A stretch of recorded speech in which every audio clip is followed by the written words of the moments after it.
Hi friends, आप लोग का हमारे यूट्यूब चैनल में स्वागत है। आज मैं बहुत ही इंपॉर्टेंट क्वेश्चन बताने जा रहा हूँ जो आपके परीक्षा में बहुत उपयोगी होगा। देखिए क्या दिया है, एक ऊँटों की झुंड में से एक चौथाई जंगल में देखे गए। ठीक है, झुंड के बरगुले के दोनों पहाड़ पर जा चुके हैं और 15 ऊँट नदी के किनारे पर थे। ऊँटों की संख्या ज्ञात कीजिए। देख लीजिए, दिया गया है कि एक झुंड था। क्या था? एक झुंड था, ऊँटों का झुंड देखा गया। उसमें से क्या किए गए, एक चौथाई जो झुंड में से थे, एक चौथाई क्या कहे गए, कहाँ चले गए? जंगल में चले गए या देखे गए। और झुंड के बरमूल के दुगने जो कि पहाड़ पर क्या किए गए, चले गए। और 15 ऊँट बढ़ जाते हैं तो हमको ऊँटों की संख्या क्या करनी है, फाइंड करनी है, बतानी है। चलिए देखते हैं, ये बहुत इंपॉर्टेंट है। चलिए, ऊँटों की संख्या क्या है लिखेंगे, माना ऊँटों की संख्या यक्स लिखेंगे। माना माना ऊँटों की या ऊँटों की झुंड की, ऊँटों के झुंड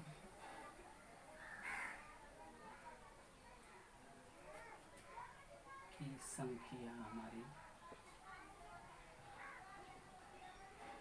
यक्स है। कितनी है?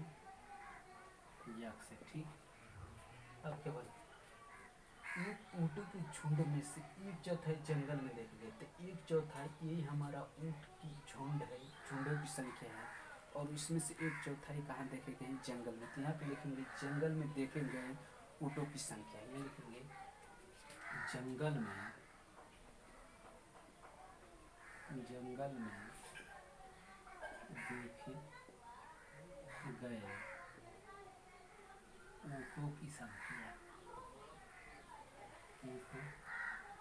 ऊँट की संख्या क्या हो जाएगी?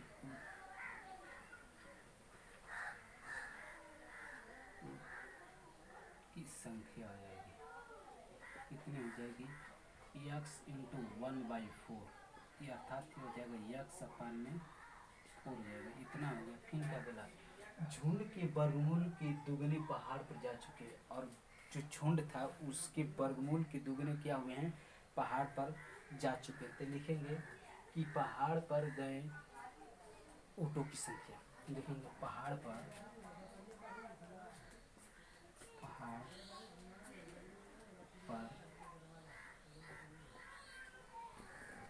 गए ऊँटों की संख्या कितनी देखी गई हमारी?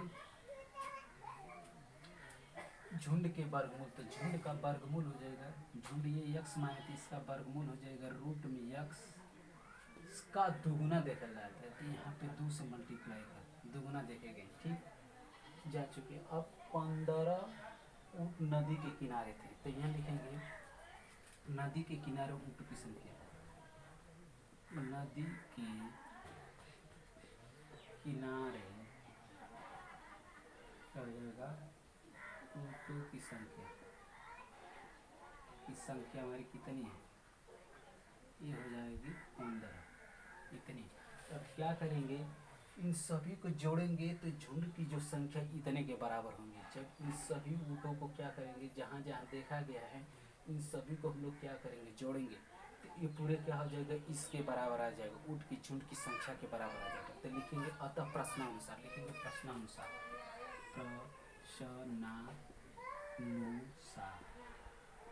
प्रश्नानुसार यहाँ पे लिखेंगे x/4 प्लस 2√x।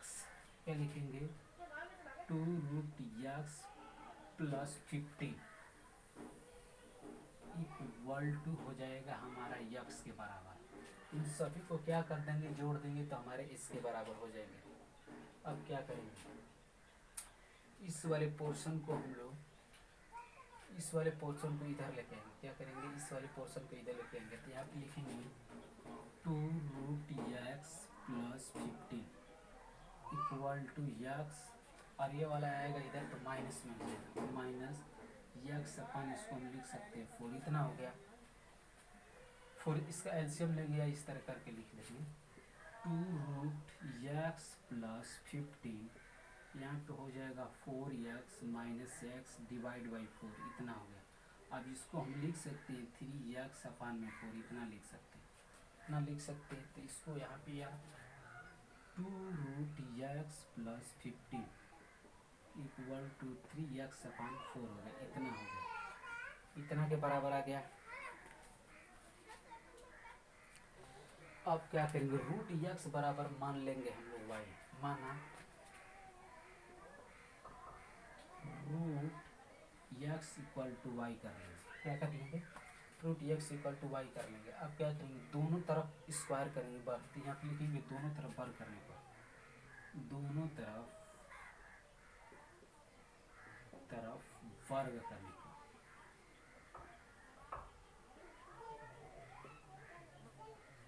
अब दोनों तरफ क्या करेंगे, वर्ग करेंगे। जब दोनों तरफ वर्ग करेंगे तो ये हो जाएगा √x² = y², और वर्ग करेंगे यहाँ पे हमारा रूट क्या हो जाएगा, हट जाएगा, तो ये हो जाएगा हमारा x = y²। अब जहाँ जहाँ x होगा उसकी जगह पर हम लोग क्या करेंगे, y² रखेंगे, और जहाँ √x होगा उसकी जगह पर हम लोग क्या करेंगे, y रखेंगे, और जहाँ x होगा उसकी जगह पर y² रखेंगे। चलिए देखते हैं, यहाँ पे हो जाएगा हम लोग का 2, और √x की जगह पर हम लोग क्या लिखेंगे, y, तो यहाँ पे लिखेंगे y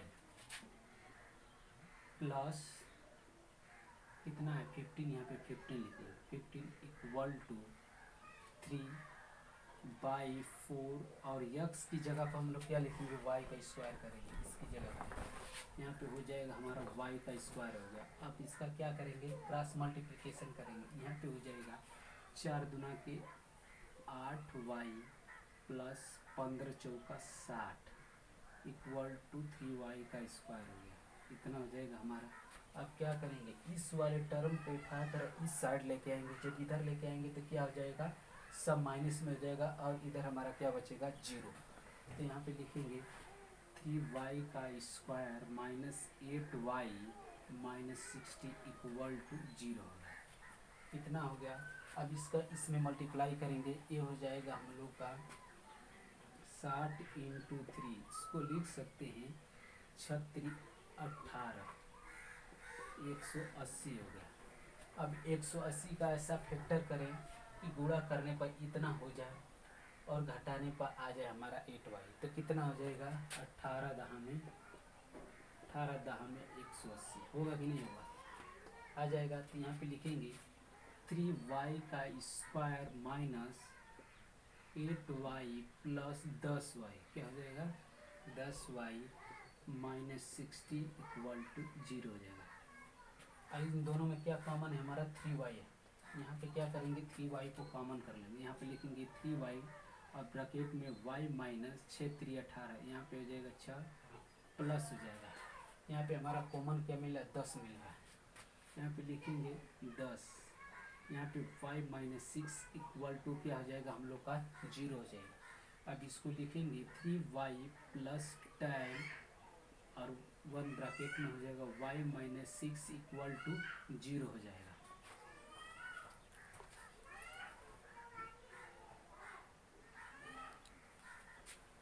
अब क्या करेंगे, इसके बराबर हो जाएगा 3y + 10 = 0, इसको लिख सकते हैं y = -10/3, इतना लिख देंगे। अब इसके बाद इस वाले टर्म को हम लोग लिखेंगे, इस वाले को y - 6 = 0, इसको y बराबर हम लोग क्या करेंगे, 6 लिखेंगे।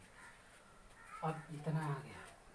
अब हम लोग क्या करेंगे, जहाँ जहाँ y होगा उसकी जगह पर हम लोग क्या करेंगे, √x लिखेंगे, क्या करेंगे, √x लिखेंगे। तो इधर इसको मिटा ले रहे हैं,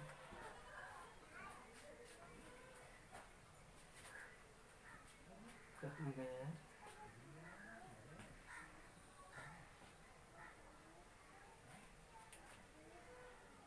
अब हम लोग इसको लिख सकते हैं,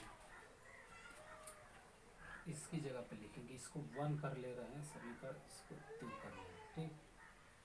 अब यहाँ पे क्या करेंगे, y का मान लिखेंगे, √x बराबर हो जाएगा हम लोग का -10/3, ये क्या हो जाएगा हमारा, इम्पॉसिबल है, क्या है, इम्पॉसिबल, फ्रैक्शन में कभी नहीं आएगा, फ्रैक्शन में नहीं आएगा, इम्पॉसिबल हो जाएगा। ऑटो की संख्या जो होगी हमारा फ्रैक्शन में नहीं आएगा तो यह इम्पॉसिबल होगा। लिखेंगे असंभव,